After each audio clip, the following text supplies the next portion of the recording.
Thank you so much for watching me here on my channel, Teaching Moment with Paula Casey. Hey guys! During my Teaching Moment Tuesday, I talked to you a little bit about reading and how you can get your child to progress in reading, or maybe even yourself to progress with the extension of time with reading. I had a question. Someone asked me a question. Well, what if I don't want to do 10 minutes? Can I just do 8 minutes? Can I do 5 minutes? Can I do 7 minutes? Yeah, any small increment of time can build your success, right? And so with today's lesson, I wanted to talk about 3 things.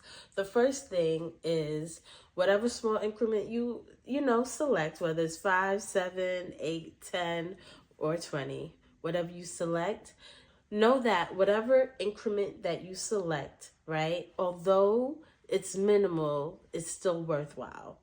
And so the first thing I want to share with you is when you build your small increment of time and doing it consistently, you can build a strong mind. Your child can build a strong mind with these small, consistent habit.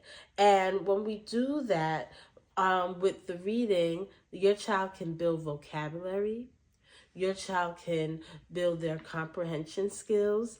And so those are the things for building a stronger mind with the small increment of time.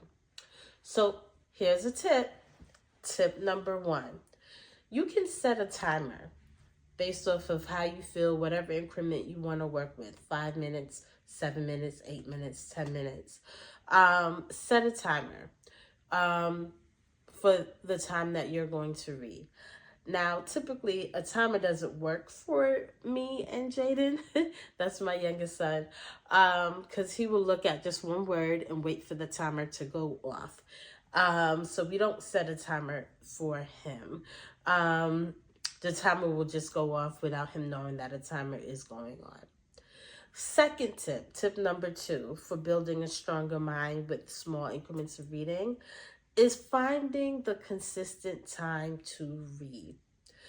You may have time in the morning for your child to read the 5 to 10 minutes, or your child may have that time maybe before going to bed, right? So have that small, consistent amount of time, but be consistent with it. So if you're going to do it in the morning, do it in the morning. If you're going to do it in the evening, you could do it in the evening as well.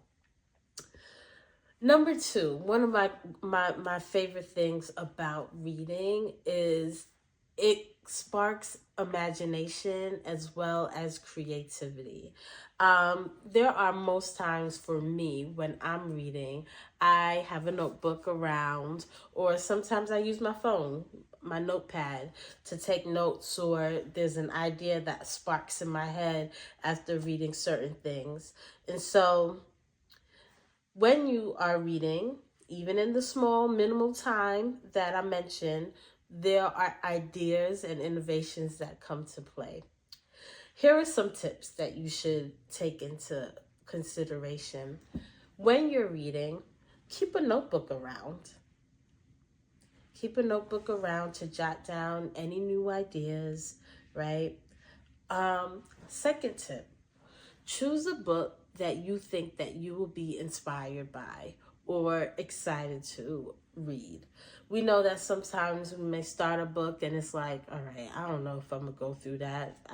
I've been there, and I put the book down. And there are some times when I read a book and it's like, whoa, this is first chapter. Let me keep going. Let me keep going. There's sometimes, we get to finish a book in a day. So those are the tips. So let's go back. We know that with reading, and even in the small increments of time, we can build our minds stronger. We know that we can spark our imagination and creativity. And lastly, even in the small increment of time, we can build lifelong success, right? Success happens. When you think about successful people, right? they didn't just get there, right? There were small increments of time where they're trying to establish or reach a certain goal. I think about everybody who has a New Year's resolution or a New Year's goal, right? Think about people that go to the gym. They have goals, right? They set small increments of time to work on something. Or think about someone who wants to save money. You're not just going to get $1 million right there, right? You want to be strategic in how you do the things that you do. And the same with reading, right? With the small increments of time, consistency, with all of that, we are building the steps to success. So here are the tips for lifelong success with our reading. Tip number 1, celebrate yourself. I know oftentimes I like to share books that I've read, and the books that like really dug deep and was exciting for me to read. I like to share those. And I celebrate myself, especially writing like a journal entry of what I read and what I learned from it or how I can grow from it. Second tip, make it a routine. Make it a routine where you are reading a book, whether in small increments of time. I know, like for our busy parents, you may not feel like you have a lot of time, but use the small increments of time, whether you're on the train for 2 minutes, 3 minutes, use that time to, catch up on a book. And last tip, a lot of people, they say they want to join a book club or they want to see what other people are reading or things like that. Go ahead, join a book club or maybe even start one. I think reading brings so much excitement, and I think even in the minimal time that we may read each day, it does a lot. It does a lot. So thank you so much for tuning in. Hey, make sure you subscribe. Bye, guys.